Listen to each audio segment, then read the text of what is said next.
What do you think the most uncomfortable truth about women is that's rarely spoken about? That women are 1,000 times more narcissistic than males. I think the entire human species is a narcissistic species. The whole species is narcissistic. But I believe that the most uncomfortable truth for the average person is that women are actually narcissistic, more narcissistic than males. It's not that males are not narcissistic, it's that women are 1,000 times more narcissistic. I've never heard a saying that, oh, you just have to love your father no matter what he did because that's your only dad, you only get one. I never hear that. I always hear it about a woman. No matter what a mother did to her children, no matter what, that's your mama. You still need to love your mom, no matter what she did. I hear women say, no matter what a woman does, a man should never put his hands on her. And women believe they can do anything to you and expect that you accept it and still worship the ground they walk on. So if anything is going to improve, the truth about the psychology of women has to be revealed. It's a dark place. It's not peaches and cream, because women think that they can abuse you. Women think that they can talk to you any kind of way. They think they can put their hands on you, and then they expect you to still speak of them as angels. That's bad, because that behavior trickles down to their children. So they end up abusing their children. Women are very abusive to their children, and they don't even understand in what ways they're abusive to their children. And you can't tell them anything because they do no wrong in their eyes. I try to tell women that even when it comes to their sons, most women set their sons up for failure, and they don't even understand why they set their sons up for failure. And they don't understand this because they don't understand the nature of the male, the physiology, the neurology of the male. They don't understand the male's existence. Most parents, specifically women, because it's most single parents are women, you hear them say something like, I just wanted to give my child the things I never had.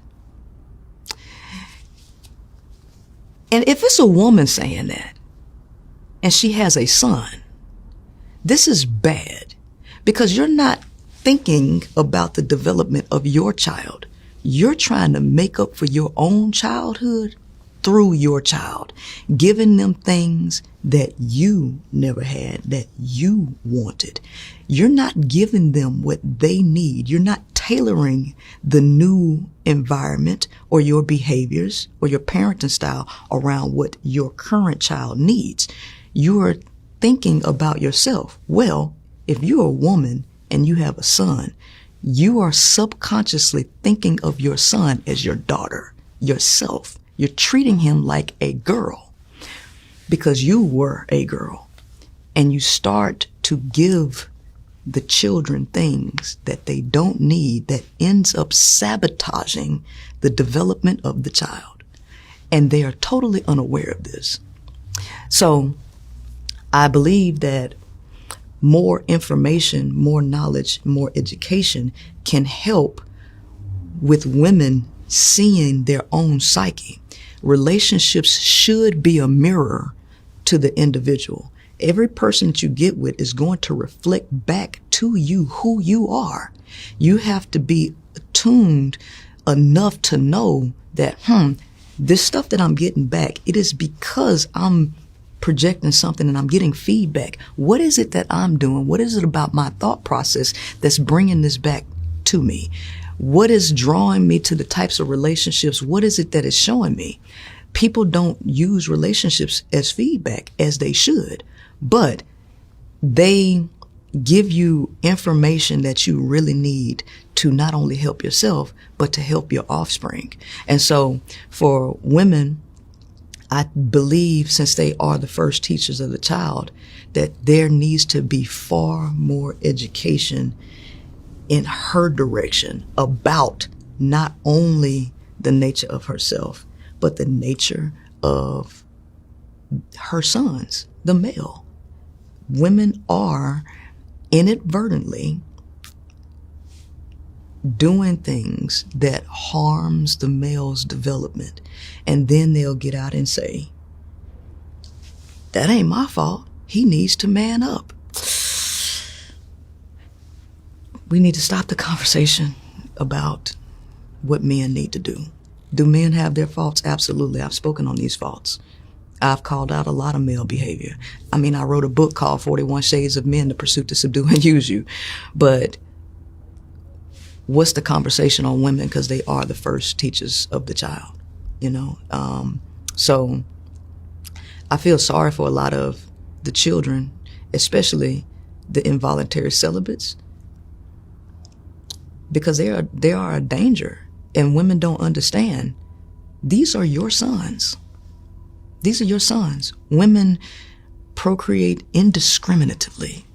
They don't value the things that are valuable. And a lot of times women are unable to recognize threats. So women are attracted to like the worst of the worst. They like criminals. They do like criminals. They like psychopaths.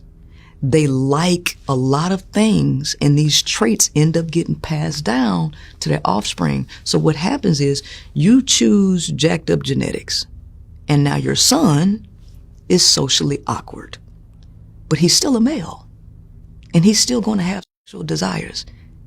And then you don't nurture him the correct way, and you make him weak, unable to fight the woes and the challenges in society.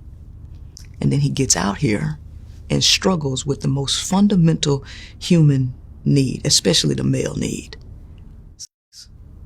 You create a violent and a very dangerous person to come out into the world.